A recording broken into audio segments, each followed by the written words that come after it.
Bismillahirrahmanirrahim. Assalamualaikum warahmatullahi taala wabarakatuh.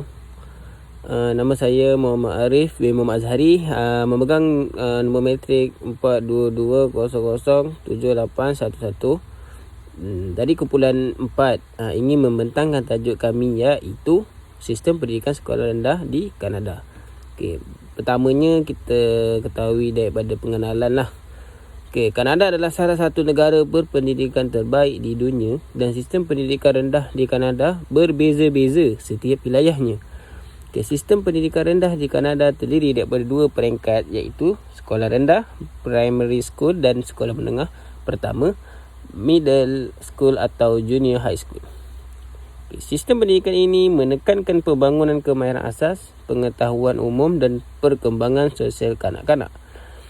Kanada juga mempunyai sistem pendidikan awam yang kuat, banyak dikendalikan dan dibiayai dengan baik. Akibatnya, beberapa aspek sistem pendidikan di Kanada mungkin berbeza antara wilayah. Namun, kerana sistem pendidikan diawasi oleh Pemerintahan Persekutuan Kanada, taraf pendidikan tetap tinggi secara konsisten di seluruh negara. Seluruh sekolah dan sistem pendidikan di Kanada bagus dan berpatutan. Pendidikan di Kanada bermula untuk anak-anak pada umur 5 tahun, kecuali di Ontario dan Quebec. Ini antara wilayah-wilayah yang berumur 5 tahun, umur yang 5 tahun dah mula belajar. Di mana kanak-kanak mungkin bermula setahun lebih awal sebelumnya. Jadual ini di sini ada, saya membuat jadual. Yang pertama, wilayah pertama Alberta, dia ada 1, 2, 3, 4, 5, 6, 7, 8, 9, 10, 11, 12, 13 wilayah. Seterusnya kita terus kepada kerangka sistem pendidikan negara. Kerangka sistem pendidikan negara, kita melihat pada kerangka sistem pendidikan negara. Sistem pendidikan di Kanada merupakan salah satu sistem pendidikan terbaik dunia. Di Malaysia, sistem pendidikan dikawal oleh kerajaan pusat sepenuhnya, iaitu Kementerian Pendidikan Malaysia. Berbeza pula di Kanada, sistem pendidikan adalah mengikut negeri atau kawasan dan juga disebut sebagai sekolah awam. Kita akan melihat satu persatu sistem pendidikan di Kanada bermula dari prasekolah, sekolah rendah dan sekolah menengah. Yang pertama, prasekolah. Sistem pendidikan peringkat prasekolah merangkumi pendidikan formal dan juga tidak formal. Sistem pendidikan ini terbagi kepada 2, iaitu kerajaan dan swasta.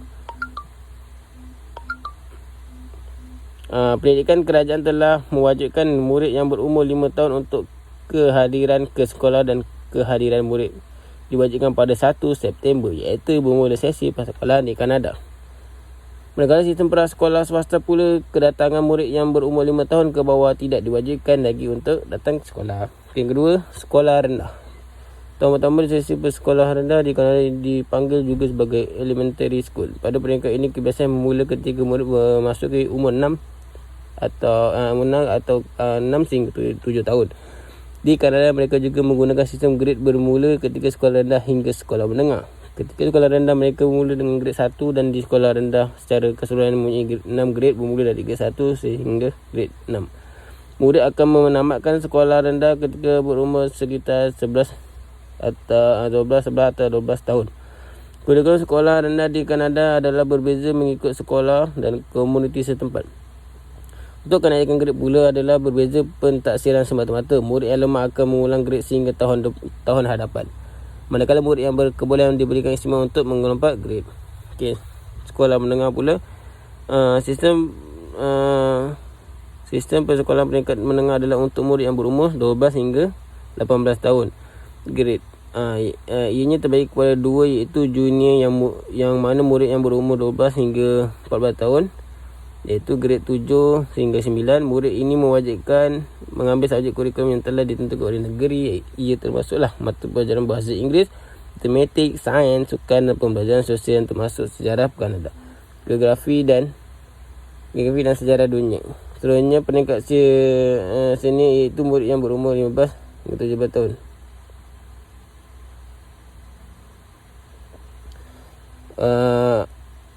Seterusnya, peringkat murid yang berumur 15 hingga 17 tahun.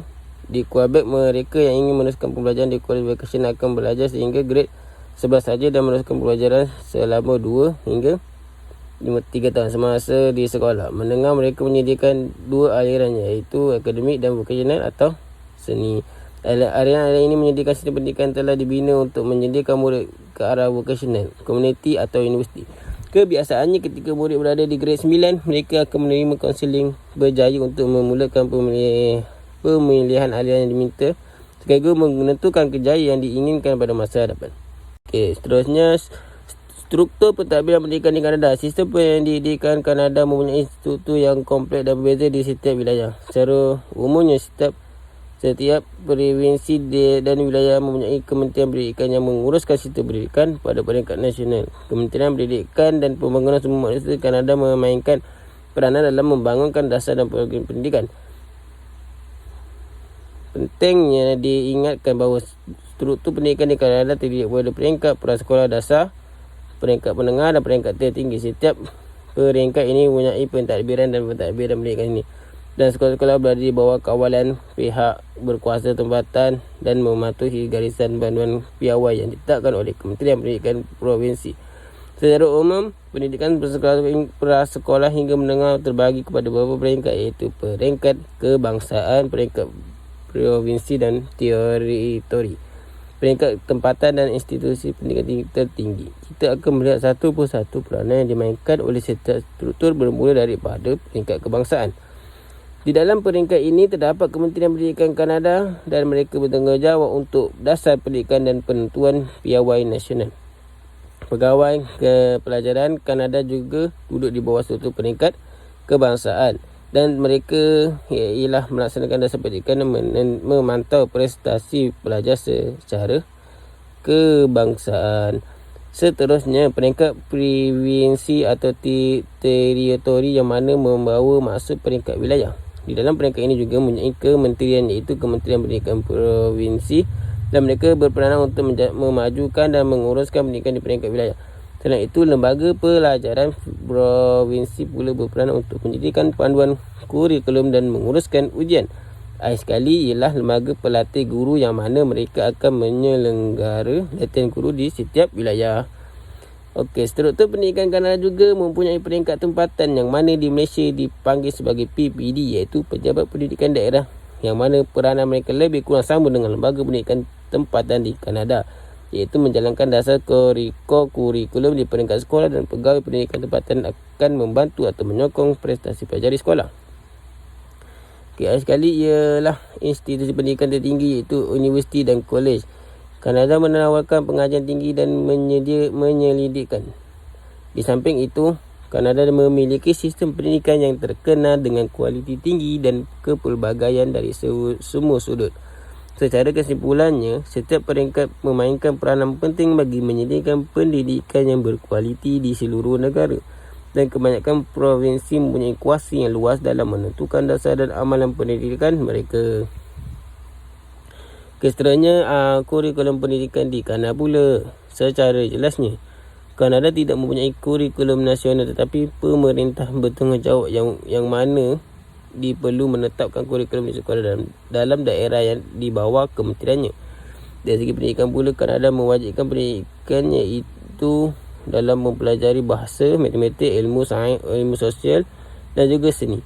Tetapi semua provinsi memasukkan pendidikan kewarganegaraan dalam peningkatan dasar ataupun dalam pendidikan menengah. Dalam meningkatkan kelas pula, kurikulum iaitu dimasukkan untuk membimbing disiplin yang perlu diterapkan dalam diri pelajar itu sendiri. Seperti di Ontario telah menetapkan kurikulum sumber daya dan juga standard pencapaian dalam seni itu sendiri. Dalam masa yang sama, pendidikan jasmani, bahasa dan banyak lagi adalah sebahagian daripada kurikulum yang ditetapkan oleh Ontario. Ontario ni wilayah Ontario lah dalam negara Kanada tu. Kebiasaannya kurikulum ini akan berkembang melalui rutin dan juga diperkembang melalui kurikulum itu sendiri, melalui orang tua dan sebagainya. Okey, seterusnya kita pergi kepada perbandingan pendidikan Kanada dan Malaysia. Ini perbandingan lah negara Kanada dengan Malaysia daripada segi pendidikan. Setiap negara mempunyai sistem pendidikan yang tersendiri sama seperti di Kanada dan Malaysia. Berdasarkan jadual di bawah, kita boleh melihat beberapa perbezaan di dalam sistem pendidikan di antara dua buah negara ini. Kanada dan Malaysia. Kanada, struktur sistem pendidikan 6 tahun hingga 14 tahun, grade 1 hingga grade 8. Struktur sistem pendidikan di Malaysia pula 6 tahun hingga 12 tahun, tahun 1 hingga tahun 6. Jenis sekolah di Kanada, pendidikan awam dan pendidikan swasta. Jenis sekolah di Malaysia pula sekolah kebangsaan, sekolah jenis kebangsaan. Bahasa pengantar di Kanada bahasa Inggeris dan bahasa Perancis, manakala bahasa pengantar di Malaysia menggunakan bahasa Melayu. Wajib tahun persekolahan di Kanada sekurang-kurangnya 10 tahun, grade 1 hingga grade 10. Wajib tahun persekolahan di Malaysia pula sekurang-kurangnya 6 tahun, tahun 1 hingga tahun 6. Dan yang terakhir sekali, kos persekolahan di Kanada percuma, grade 1 hingga grade 10. Kos persekolahan di Malaysia juga percuma, sekolah rendah hingga menengah. Daripada jadual ini kita dapat melihat terdapat perkara yang sama seperti kos persekolahan, yang mana kerajaan negara masing-masing menanggung pendidikan rakyat daripada sekolah rendah hingga sekolah menengah. Faktor menarik pendidikan di Kanada. Terdapat beberapa fakta yang menarik di dalam pendidikan di Kanada. Antaranya ialah kualiti pendidikan. Kualiti pendidikan di Kanada sentiasa terjamin kerana setiap wilayah mempunyai pentadbiran pendidikan yang berkelayakan. Menurut kerajaan Kanada, pendidikan adalah keutamaan kerana ia merupakan pelaburan. Pendidikan adalah pelaburan untuk masa depan yang lebih cerah dan lebih baik untuk semua warga Kanada, malah mereka yang berhasrat untuk berhijrah ke negara ini. Selain itu, Kanada menyediakan pendidikan percuma bagi masyarakat mereka. Pendidikan di tadika, sekolah rendah dan menengah di Kanada disediakan secara percuma kepada warga negara dan berpenduduk tetap. Ini termasuk sekolah rendah dan menengah am serta sekolah menengah teknik dan vocational. Walau bagaimanapun, jururan sekolah swasta dan universiti tidak termasuk dalam pendidikan percuma ini. Mereka juga mahir dalam pelbagai bahasa. Bahasa rasmi Kanada adalah bahasa Inggeris dan Perancis. Jadi kerana itu, semua pelajar di Kanada wajib fasih berbahasa Inggeris dan Perancis. Selain berkomunikasi dengan kedua bahasa, pelajar juga didorong untuk belajar bahasa lain. Yang paling popular adalah bahasa Sepanyol. Di Kanada, 21% penduduk bercakap bahasa asing sebagai bahasa ibu mereka. Kelompok orang ini menggunakan bahasa Eropah sebagai bahasa pertama mereka dan bahasa Asia sebagai bahasa kedua. Akhir sekali, rumusan daripada rumusan pendidikan di Kanada. Akhir sekali, kurikulum sekolah rendah adalah berbeza setiap organisasi. Visi pendidikan panel sekolah dan komuniti setempat. Mempromosikan kenaikan grade adalah berdasarkan pentaksiran. Murid yang lemah akan mengulang grade hingga tahun hadapan, manakala murid yang berkebolehan dibenarkan untuk melompat grade. Selain itu, pihak sekolah rendah juga menyediakan asas dalam bacaan, menulis dan mengira. Hal ini termasuk juga sejarah, matematik, geografi, muzik, seni, sains dan pendidikan jasmani. Bahasa Perancis atau bahasa asing juga turut diperkenalkan di setengah sekolah rendah. Itu sahaja pembentangan daripada kumpulan kami. Diharapkan ianya dapat memberikan manfaat kepada para pendengar